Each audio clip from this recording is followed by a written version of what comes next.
Today on Blue 58, the Packers really haven't played elite defense so far this year, but what if they just don't ever have to? How good do they really have to be to win a Super Bowl? Let's take up that question and also talk about a new Packers wide receiver who could represent the exact kind of move the Packers needed to make. Blue 58!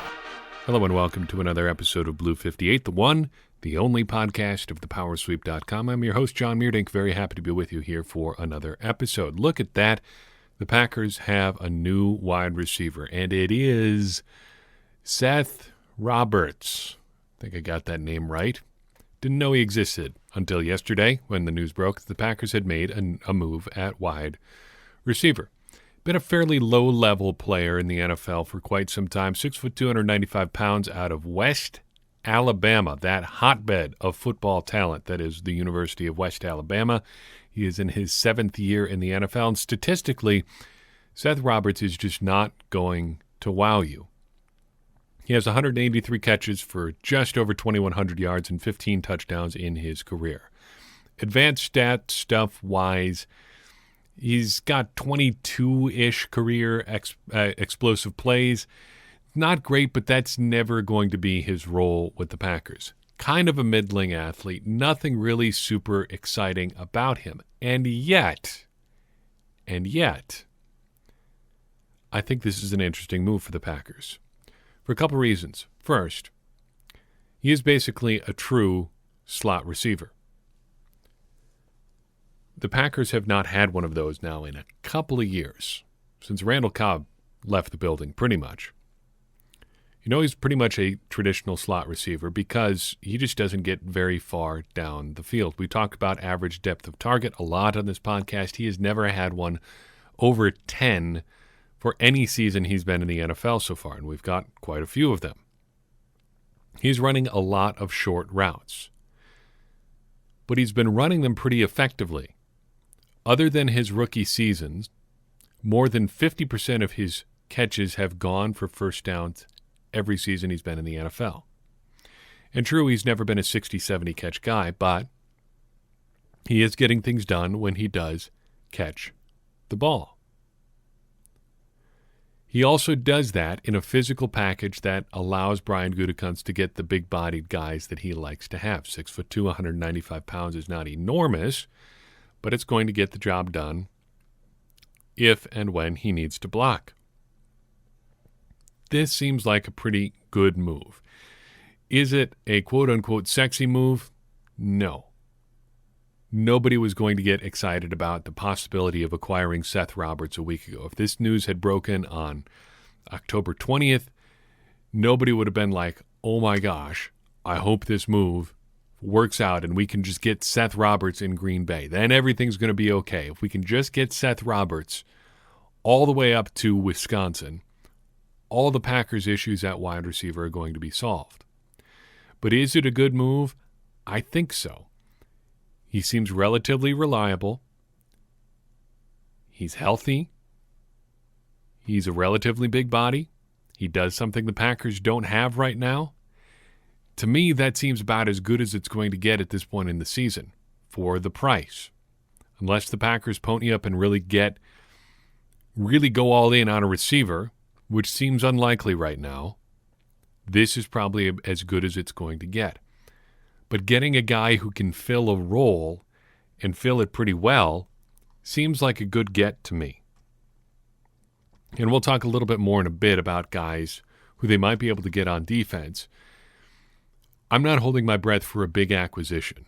Let's just put it that way. But if you can get guys who can do interesting things, who add things that you couldn't do before, that seems like a good signing, especially here in the last week of October. On top of that, I think it's become pretty clear that the Packers just don't have a reliable receiver beyond Davante Adams right now. The flip side to Davante Adams' great performance on Sunday, and we talked a little bit about this after the game, is that it was pretty clear that Aaron Rodgers knew he had to get the ball out fast Sunday, and he knew pretty much the only person he could count on to do anything with it was Davante Adams. Marquez Valdes-Scantling is not getting the job done at really any level anymore. One of my colleagues at Acme Packing Company shared an interesting stat today.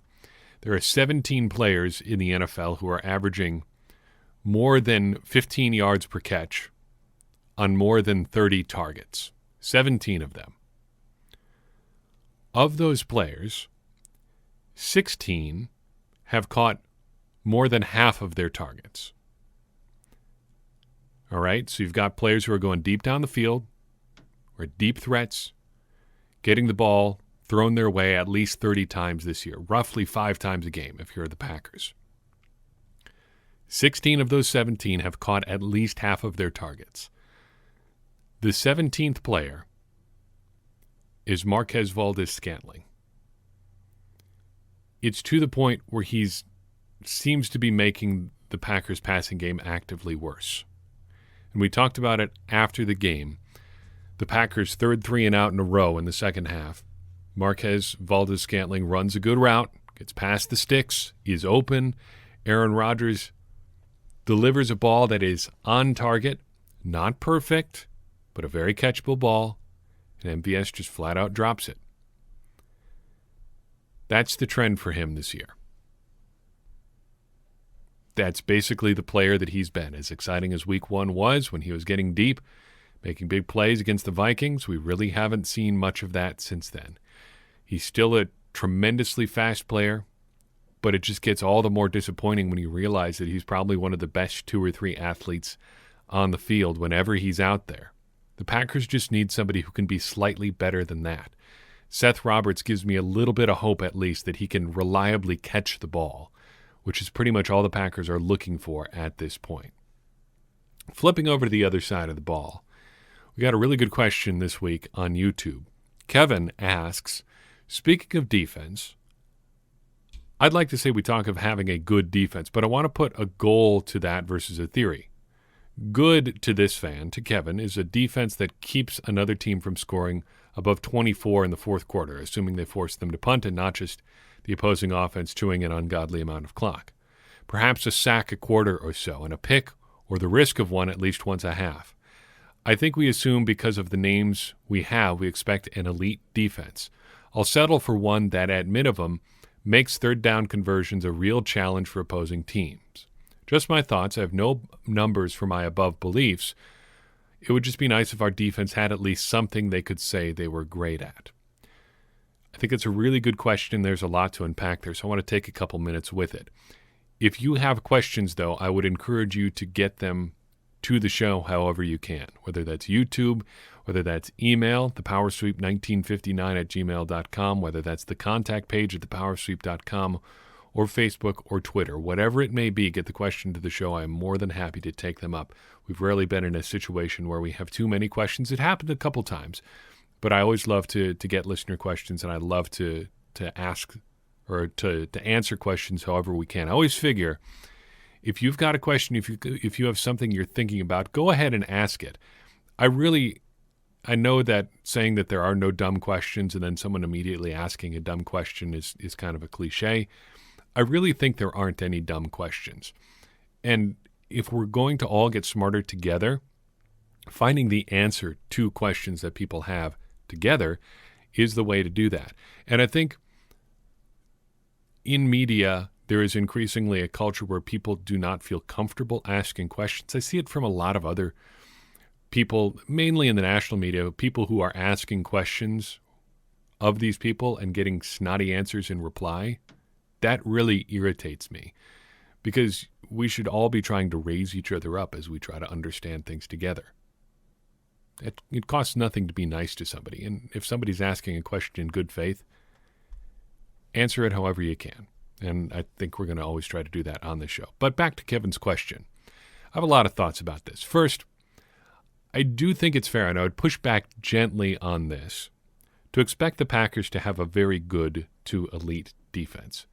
Given their investments, 4 first-round picks, 3 big-time free agents, maybe a 4th if you include Christian Kirksey, a bunch of other fairly high draft picks who expect to be regular contributors, I don't think it's all that unreasonable to say this defense should be very good to great.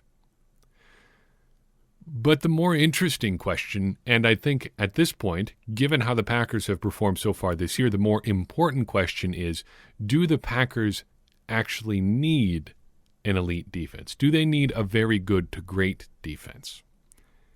I'm not so sure about that. In my mind, an elite defense is like one of the top 3 to 5 defenses in the league. When the Packers won the Super Bowl in 2010, they did have an elite defense. And actually, they had an elite defense the year prior, too. When the Packers won the Super Bowl in 1996, they had an elite defense. I don't know if the Packers need to get to that caliber of defense to win a Super Bowl. On average, pretty good is going to get you to the Final Four in the NFL if you've got a pretty good offense. And the Packers do have a pretty good offense. The Final Four being the 2 teams from each conference that are playing in the conference championship game. I did a study on this back in 2017, and the numbers largely hold up. From 2009 through 2016, here's how the average Final Four defense rated. By DVOA, the average defense in the Final Four was a 10.8, so ranked 10.8 out of 32. In yards allowed, they were 11.9. In points allowed, they were 9th. In takeaways, they were just shy of 10th. In sacks, they were about 11.6. In short, a defense that is in the top third of those of the league in those, what I determined as the main key metrics, can get you close to a Super Bowl. And I think at that point, you're really just hoping to have a good matchup from there. I think the Packers were good enough to win a Super Bowl last year. They just happened to run into a really bad matchup in the form of the San Francisco 49ers. Should they have done some things to make that less of a bad matchup in the future? Sure. But I think if the Packers run into a team like the Seattle Seahawks in the NFC Championship game instead, whether it was last year or this year, the Packers are in the Super Bowl. So how far did the Packers have to go to get to being one of those defenses that is in the top third of the league in those categories? Well, by DVOA, they are currently the 22nd ranked defense. They're 11th in yards allowed. They're 19th in scoring. They're 29th in takeaways, and they're 15th in sacks. So they're close in at least a couple areas. 11th in yards, 15th in sacks. They're within spitting distance of where you need to be. Their overall performance is not what you'd like, but DVOA, one of the weaknesses there is that it's brought down by garbage time. If you give up a bunch of yards and points that even in the grand scheme of things don't really matter, it still pulls down your ranking. The real concern here is the overall scoring, to me, and the takeaways. They're giving up too many points even when they're playing well, and they're not taking the ball away all that much. So how can the Packers get into that pretty good ranking, be in the top third of the league in those categories that we looked at? I think Kevin's guidelines are pretty good. Starting with sacks. I don't know if 1 a quarter is achievable for this team right now. That'd be 4 a game, obviously, but they need to get more sacks.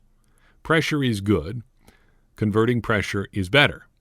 And I think this should continue to improve as Kenny Clark gets back to full strength, as Preston Smith continues to improve, and I think we saw a little bit more juice out of him on Sunday, and Rashawn Gary continues to get over the ankle issue that's hobbled him for a couple weeks here. So that's one area the Packers can improve, and I think it's fairly likely that we're going to see more sacks from the Packers there. Third downs, the Packers are currently 17th in the league on third down conversions allowed. I'm pretty good with where they are so far. I think they've just had a couple bumps in the road that have made it push their ranking down a little bit. Just look how they performed on Sunday. Overall, I think they did pretty well. They did allow Deshaun Watson to scramble for a couple first downs, but by and large, if you're not playing Deshaun Watson, the third down performance should be pretty good. Takeaways is the real frustrating thing for me, and I don't really know what else they need to do here. They only have 5 through 6 games. That's pretty disappointing.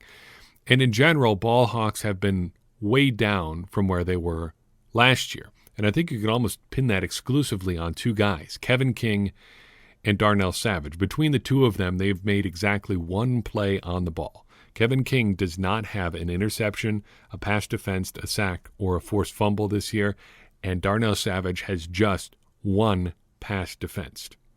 That is not going to get it done. The Packers need their starting defensive backs to make more plays on the ball. Jair Alexander is not exempt there either, and he'd probably be the first to tell you that. He needs to make more plays on the ball too. The flip side with that is he's been so good that opposing teams have not had any reason to go anywhere near him. So he has fewer opportunities to make plays on the ball. But he's said now for probably about a year, maybe a year and a half, that he needs to do a better job of converting opportunities when they come his way. And I don't think that's an unfair criticism. It's something, again, that he himself has pointed out. So there are some opportunities for the Packers to get better here. And I think I am pretty bullish about the Packers' defense on the whole. For starters, they're going to play a bunch of teams that are not super great in the quarterback department here coming up in the next couple months of the season. They've got the Vikings on Sunday, obviously. Kirk Cousins is probably about as good as it gets here for most of the next month to month and a half. Beyond that, they've got Jimmy Garoppolo, Gardner Minshew, Phillip Rivers with a Walker sitting back there behind the Colts line. Whoever's starting at quarterback for the Bears when the Packers get to the final Sunday in November. And then who knows beyond that? It's a long way out. Who knows who's starting for the Eagles at quarterback at that point. But then the Packers are down to the Lions, Panthers, Titans, and Bears again. So I think their numbers are going to improve a little bit. But you just look for a little bit more consistency in that pass rush, continue to lock things down a little bit more on third downs, and then just hope a few more turnovers come your way. I think the Packers start to improve toward a defense that becomes pretty good. And if you've got a pretty good defense that can put together a couple pretty good performances in the playoffs and you get a couple favorable matchups, you might just find yourself in the Super Bowl. That may not be what the Packers should be hoping for given the amount of investment they've made on defense, but still, if you can get a couple good matchups and have a hot quarterback like Aaron Rodgers has been for most of this year, that might be enough to make a run. Finally, the last thing I wanted to look at today is potential defensive trade targets. This is a tough one because the chances are the Packers aren't going to really make a move anyway. I think we're all kind of broadly familiar with that idea. The chances that the Packers really go out there and make a needle-moving move is pretty minimal. There's also the realities of the cap here. The cap is pretty tight for the Packers this year already, and it's looking to get even tighter in the future. I also have to acknowledge, and I've said this a couple times, that there is a part of me that wants to just ignore all that and say, yeah, but wouldn't it be cool if the Packers did something really wild? And there's one of those targets in here. I've got 3 guys that I'm looking at. But first, my criteria here. I'm really looking for 2 things. With the subtext that I'm also looking for guys who aren't going to just annihilate the cap going forward. But that's kind of secondary. We all kind of know this is mainly hypothetical anyway. I'm looking for guys that are going to upgrade weak positions or guys who take positions from good to elite. I think there's 3 positions where the Packers really could use some help there with those criteria. Defensive line, defensive back, and edge rusher. Probably out on linebacker at this point because I don't think anybody they really acquire does much more for them than they're going to get from just getting Kamal Martin back in the lineup and eventually Christian Kirksey back in the lineup. Getting those guys back and going from Chris Barnes and Ty Summers to Kamal Martin, Chris Barnes, and Christian Kirksey seems like enough of an improvement that you don't have to make a big swing type move, even a medium swing type move. So you're really, for me, just looking at defensive linemen and defensive backs. The first guy that comes to mind here is New York Jets defensive tackle Quinnen Williams. Supposedly he's on the block in New York, and I know he's had kind of a mixed start to his career. And while his pressure rate isn't great, it's still better than any Packers defensive lineman not named Kenny Clark right now. Supposedly he could be had for a second-round pick, and I'd at least be willing to listen for that because he's got 2 years left on his rookie deal after this and then a 5th-year option. the cap numbers are relatively affordable, but the big problem here is not the cap that you'd be getting back. It's what it would cost the Jets to give up on him. The Jets would take hits, dead cap hits of $7.1 million this year, and a dead cap hit of $10 million in 2021. They don't gain any cap space by getting rid of Quinnen Williams, which is why I'm not even sure why they're considering the idea of shopping him. But if he's available, and you could put together a package that the Jets might be interested in, I would say a second or third round pick, or maybe a second and third round pick for Quinnen Williams might be better than the second or third round pick you are likely to get next year. I think that's the best way to look at that draft. Capital exchange. Just a thought. Second guy I'm looking at is defensive tackle Dalvin Tomlinson from the Giants. Big run plugger type dude. Oddly enough, he has more sacks than any non-Kenny Clark lineman has had in a long time, the last couple of years. Seemingly, this looks like an upgrade in the run game. He's in the last year of his rookie deal, so not a ton of long-term potential there. Certainly not as much as Williams. But if you're looking for a short-term, we just need a guy we can plug in here who's going to make us better against the run for the stretch run here, he seems like the kind of guy who might be an option. Finally, let's get a little crazy here. What if the Packers went ahead and traded for Stephon Gilmore, the defensive back from the New England Patriots? The Patriots are going nowhere fast right now, and I mean fast. It's bad times there in New England, and of course my heart bleeds. Really just terrible to see what New England is going through. But I'm sure they'll find a way to get over it here. Gilmore was apparently briefly on the trading block this spring, this offseason, and the Patriots were interested in at least exploring the idea of moving him on. His cap numbers are fairly palatable. The big question here is how much he declines with age over the next couple of years. But right now he's 30. He's still a very good defensive player. Was one of the best, if not the best, defensive back in the league last year. If you add him to the Packers secondary, that gives you two true lockdown corners. It might just make the rest of the secondary that much better. I'd say it's worth a shot. If you have to give up a first-round pick for him, probably not. But if New England could be convinced to part with him for, say, a second-round pick, I would probably do that.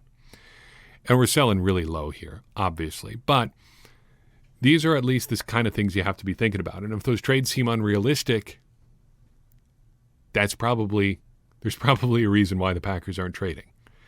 Because the guys who are really going to seem exciting on the trade market are guys that are going to either take a lot of compensation or might wreck your cap going forward. But I don't want to rule anything out. Any move can be good, and everybody has a price. I always laugh a little bit when a report comes out that's like, the Packers are saying that so-and-so could be had for the right price. Well, yeah, that's just called being a general manager. Every player is available all the time if the price is right. All that is an NFL GM texting Adam Schefter or Ian Rappaport and saying, hey, can you scare up a market for this guy for us? That'd be really great. That's all that is. But it's interesting to talk about, and it lets you know that where guys stand within organizations. What's going to happen? Probably nothing. But look for the guys, if you're looking for trade targets, who could upgrade weak positions or take your positions from really good to elite. I think those are your targets, and I'm happy to hear about any trade targets that you want to explore as well.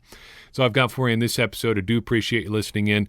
Hope you're all staying safe and happy and healthy wherever you happen to be. We're having a real good time here where we are. Continue to enjoy throwing some stuff in the smoker almost every weekend.